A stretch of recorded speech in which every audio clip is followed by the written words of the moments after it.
Então, esse artigo de 1873 foi essencial para definir os limites do microscópio óptico. Apesar de que não há fórmulas matemáticas ali, ele deixa bem claro qual é o limite. O Abbe ele trabalhava inclusive para os Zeiss. Então, ele deixa bem claro qual é o limite que você pode chegar com um microscópio óptico. Então, quando a luz passa por uma abertura, ela é difratada, afetando a resolução espacial, que é a menor separação que dois objetos podem ter e ainda serem discernidos. Então, essa é a parte mais importante da observação. Não tanto a magnificação, o aumento, mas a resolução. Então, quando essa abertura é uma lente, o padrão de difração criado pela passagem da luz, através da abertura circular iluminada, aparece como um disco de aire. Você tem que, mais tarde, os fundamentos matemáticos, então, para quantificar o limite, foram notados também por Émile Verdet, mas totalmente descrito e formalizado por Abbe. Há até uma discussão que a fórmula que ele usou foi usada antes por Lagrange. Embora nenhuma equação, como eu estava dizendo, nenhuma equação matemática apareça naquele artigo de 73, o Abbe afirmou neste e nos artigos seguintes que a resolução é limitada por difração a metade do comprimento de onda modificado pelo índice de refração do meio e o ângulo do cone formado pelo foco de luz. Na verdade, metade do ângulo de cone que é usado na fórmula. O ângulo de cone seria isso, você pega esse ângulo que forma metade. Deixa eu ver se eu pus a fórmula.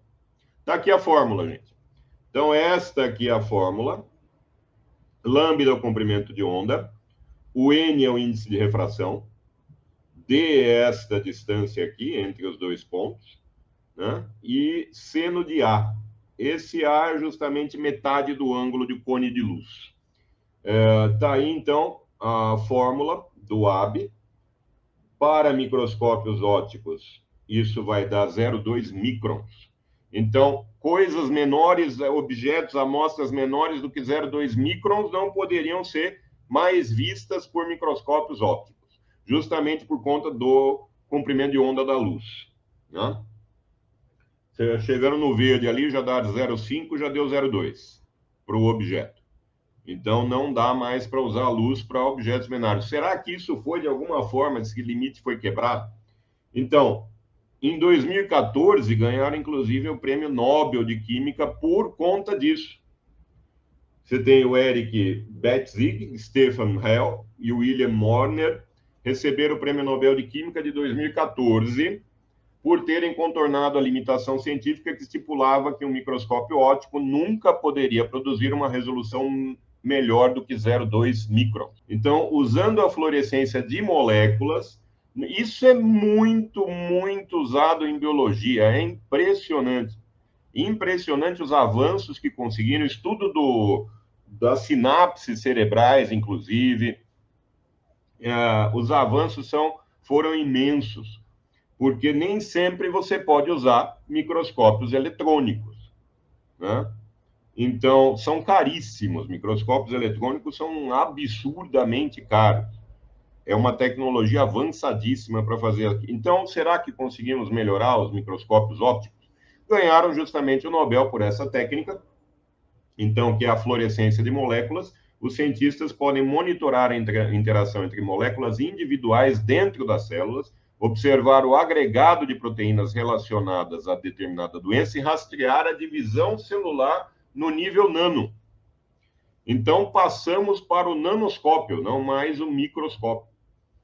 Usando luz. Não usando feixe de elétrons ainda, usando luz. Como é feito isso? Bom, aqui tem o limite de difração de Abbe. Você chega aqui até o 0,2 microns. Antes, você vê bem aqui com o microscópio óptico, um bom microscópio óptico, você vai ver, então, células, bactérias, a mitocôndria, mas passou daqui, o óptico já não servia mais. Esse é justamente o limite de Abbe. Ou seja, vírus, proteínas, pequenas moléculas, você já não consegue ver. Para contornar isso, então, em 1994, Stephen Hell publicou um artigo descrevendo essas ideias. No método proposto, chamado de depleção de emissão estimulada, um pulso de luz excita todas as moléculas fluorescentes, enquanto outro pulso de luz extingue a fluorescência de todas as moléculas, exceto aquelas que possuam um volume nanométrico.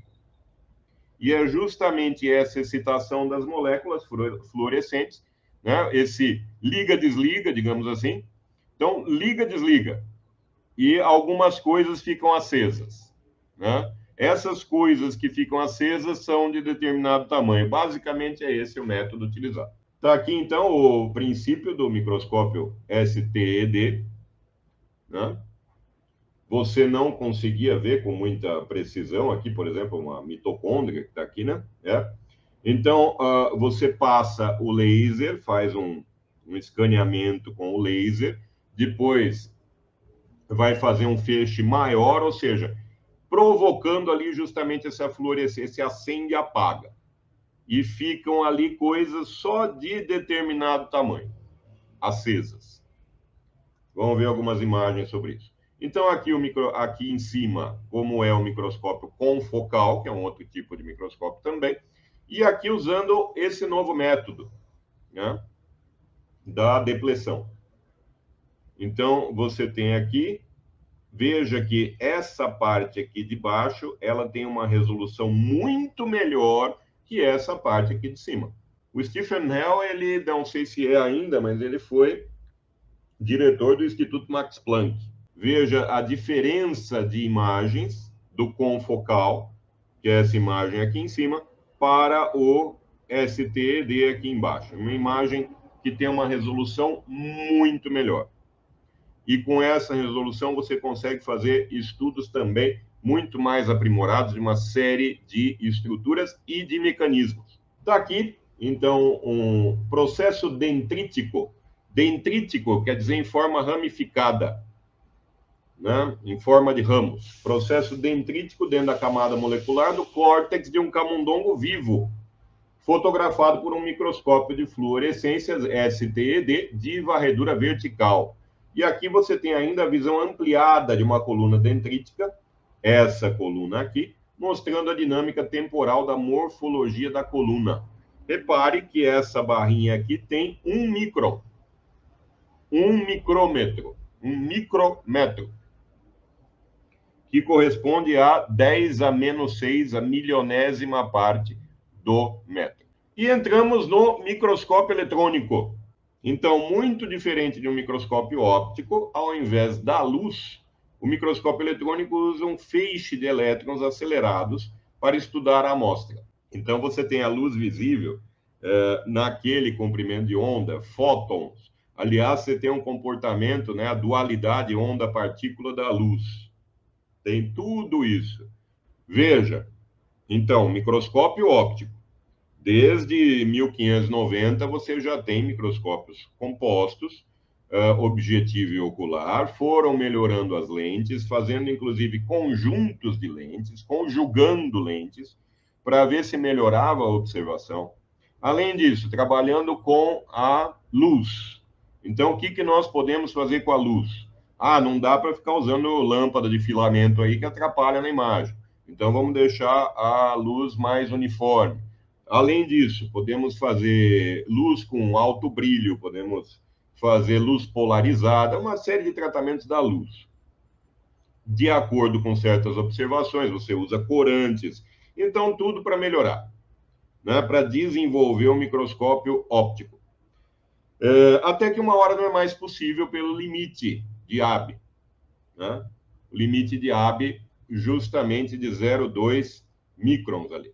Né? Abaixo disso, você já não consegue mais usar o microscópio óptico. Aí, 1900 foi 10 anos antes, perto de 2000, você já tem essa 1997, 2000, por ali. Você já tem essa pesquisa muito extensa para você conseguir passar o limite de Abbe. Né? Inclusive, o prêmio Nobel há 3 pesquisadores nessa área. Falei só de um, né? de um dos métodos, mas existem mais métodos usando justamente a fosforescência. Perdão, fluorescência, né? Então, tem outros métodos usando para passar o limite de Abbe. Então, o microscópio eletrônico de transmissão de varredura pode alcançar resolução superior a 50 picômetros e ampliações de até cerca de 10 milhões de vezes. Então, os microscópios eletrônicos conseguem ampliar 10 milhões de vezes, enquanto a maioria dos microscópios de luz comum são limitados por difração, como vimos, a cerca de 200 nanômetros, que seria ali o 0,2 micron, né? De resolução e ampliações úteis abaixo de 2.000 vezes, sendo então que os microscópios eletrônicos aumentam até 10 milhões de vezes. Aqui tem um comparativo, aqui justamente o limite de Abbe, né, 200 nanômetros ou 0,2 microns. Então dá para ver mais ou menos ali a mitocôndria, né? A mitocôndria você vai ver, não vai ver muito bem, já, o negócio está meio borrado. A partir daqui você já tem os nanoscópios, justamente aqueles que eu falei agora há pouco, que ganharam inclusive o Prêmio Nobel de 2014 pela pesquisa. Então a diferença básica entre o microscópio óptico e o eletrônico é que o eletrônico não utiliza luz, mas sim feixes de elétrons. No microscópio eletrônico não há lentes de cristal e sim bobinas, chamadas de lentes eletromagnéticas. Então, gente, quando vocês forem ver um esquema de microscópio eletrônico, aparece lá lente, não é lente de vidro, lente óptica, nada assim, são bobinas. Essas bobinas vão atuar sobre o feixe de elétrons, né? Podem deixar esse feixe de elétrons muito mais fino, inclusive. Depende do microscópio que você estiver usando. A parte histórica do microscópio eletrônico, você tem que o Ernest Ruska, que é engenheiro alemão e professor acadêmico, ele construiu o primeiro microscópio eletrônico em 1931 e os de hoje usam os mesmos princípios, apesar da avançadíssima tecnologia em cima do microscópio de Ruska, usam os mesmos princípios que ele criou ali por volta de 1931. Está aí a foto de um microscópio eletrônico. O que eu trabalhei era muito parecido com esse. Muito parecido, um modelo bem mais antigo, é claro, né? Também não eram os primórdios da microscopia eletrônica, né, gente? Mas um modelo bem mais antigo que esse. Esse é um microscópio eletrônico bem moderno. Aqui você tem o esquema de funcionamento, então, o feixe de elétrons, câmara de vácuo, ânodo, condensador.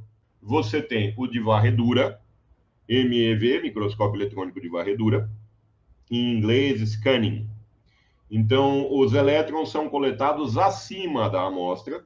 O ângulo com que essas partículas são refletidas permite determinar as características e o relevo da superfície, possibilitando a análise de amostras espessas. Então, o microscópio eletrônico de varredura, por exemplo, você pode usar para observar um inseto, para observar uma célula.